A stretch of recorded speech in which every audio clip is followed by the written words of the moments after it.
1679वीं दिन है हमारे अपनी प्रोटेस्ट मूवमेंट असली वाली वन रैंक वन पेंशन को लागू करवाने के लिए और हमारे फौजी परिवार के हितों के लिए।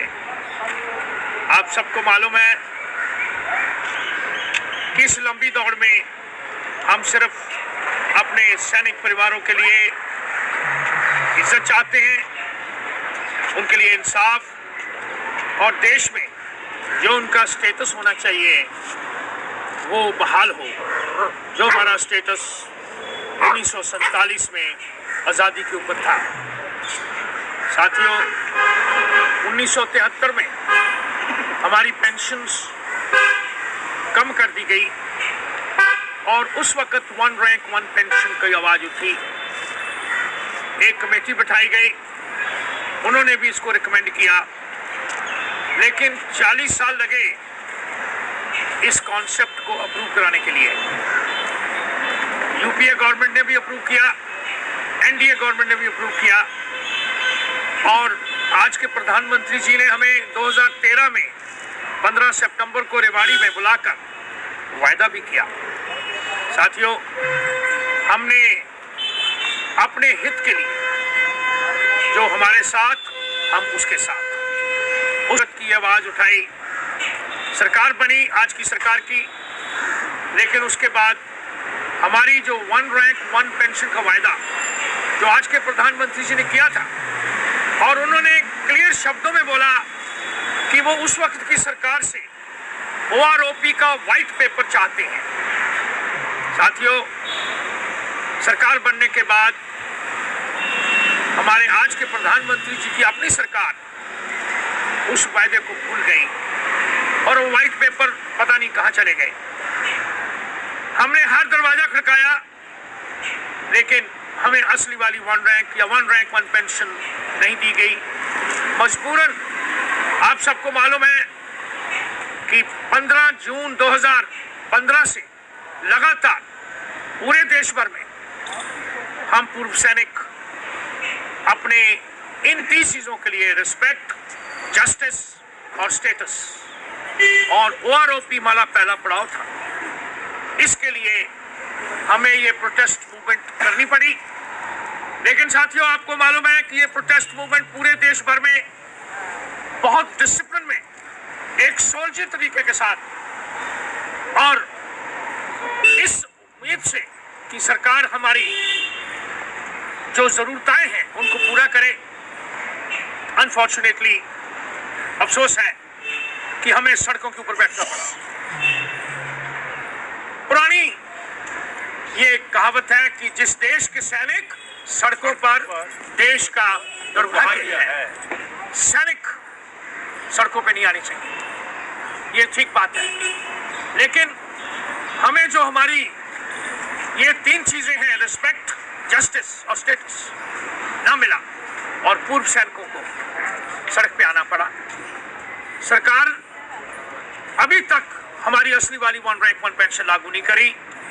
सरकार के नुमाइंदे, प्रधानमंत्री जी और जो आज की सरकार के प्रेसिडेंट साहब हैं, उन्होंने भी कई बार बोला कि हमने वन रैंक वन पेंशन दे दी।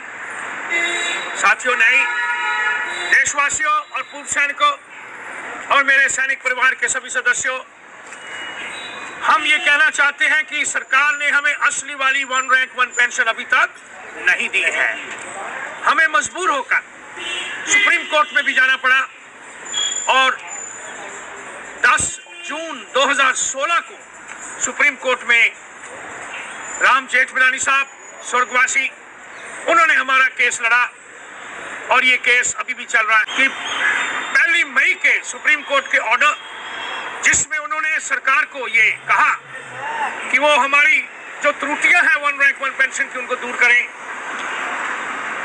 उन्होंने अभी तक दूर नहीं करी।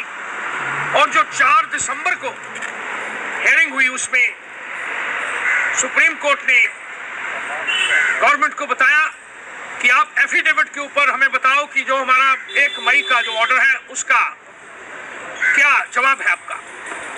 तो साथियों, अभी अगली हियरिंग अगर 31 को होती है तो हम ये जो सरकार का एफिडेविट मिला या नहीं मिला उस दिन पता लगेगा, लेकिन हम पूरे श्योर हैं कि हम जो डेफिनेशन सरकार ने बनाई है वो लागू नहीं हुई है। और हम ये सरकार से उम्मीद करते हैं और अपनी सुप्रीम कोर्ट की अदालत से ये भी उम्मीद करते हैं कि हमें इंसाफ जरूर मिलेगा और हमें असली वाली 1 रैंक 1 पेंशन मिलेगी। साथियों, ग्राउंड पे अगर देखा जाए तो इसका इफेक्ट ये है कि जो 1 जुलाई 2014 से पहले फौजी रिटायर हुए, जवान से हवलदार तक, उनको तकरीबन 5,000 रुपया प्रति माह कम मिलता है। उसके बदौलत जो आज रिटायर हुए जेशो साहबान के लिए उन्होंने उल्टा कर दिया। जो पिछले वाले उनको ज्यादा, अभी वाले को कम 5-6 हजार रुपया। ये क्या पॉलिसी है हमें समझना। अभी वाले को कम 5-6 हजार रुपया, ये क्या पॉलिसी है हमें समझ नहीं आई। ऐसा हो ही नहीं सकता और होना भी नहीं चाहिए। पेंशनें 5 साल के बाद 6 साल में बढ़नी चाहिए, ना कि कम होनी चाहिए। ऑफिसर्स की बात करें तो तकरीबन 10,000 रुपए से लेकर 15,000 रुपए का आज वालों को ज्यादा मिल रहा है और 1 जुलाई 2014 से वालों को कम मिल रहा है। साथियों, ये जो डिफरेंस है यही दूर करना को 1 रैंक 1 पेंशन बोलते हैं। हर रैंक का उतने ईयर्स ऑफ सर्विस को 1 रैंक 1 पेंशन है। तो हम सब हर रोज आते हैं और ये मुहिम पूरे देश भर में जारी है और हम ये कह सकते हैं कि हम इसमें पूरा विश्वास रखते हैं और फुल डिटर्मिनेशन से हम ये मूवमेंट चला रहे हैं। जब तक असली वाली 1 रैंक 1 पेंशन नहीं हो मिलेगी, हम अपना ये प्रोटेस्ट मूवमेंट लगातार जारी रखेंगे, फैलाएंगे और इसको पूरे देश भर में और बाहर हमारे जो नुमाइंदे हैं उन सब तक पहुंचाएंगे और इसमें सबका योगदान लेकर हम अपनी सच्ची सुच्ची और असली वाली जो हमारे हक हैं उनमें पूरा करने के लिए हम अपनी प्रोटेस्ट मूवमेंट को जारी रखेंगे। साथियों, एक और चीज मैं कहना चाहता हूं। आप सबको मालूम है कि हमने जब दूसरे देशों का भी ब्यौरा लिया तो हमें यह पता लगा कि जो बाहर की डेमोक्रेसी है, UK, Canada, USA, Japan, Germany, France और इवन पाकिस्तान, वो अपने फौजियों को सिविल सर्वेंट्स के मुकाबले में 10 से 20% एक्स्ट्रा, मतलब ज्यादा अपना बेसिक उनकी पे और पेंशन और उनके अलाउंसेस हैं।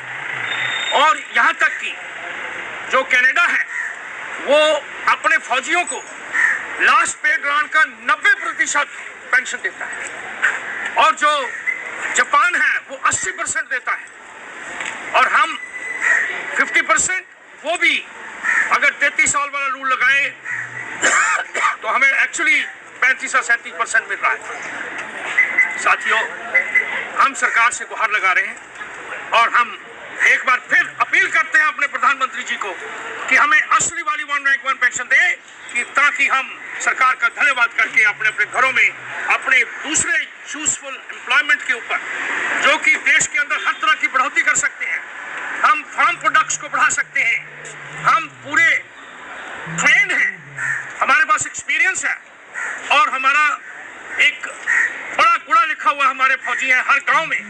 हम देश को सुधारने के लिए, देश को बढ़ोतरी करने के लिए अपना योगदान दे सकते हैं। सरकार हमारे फौजियों को उस तरह से एम्प्लॉयमेंट करे।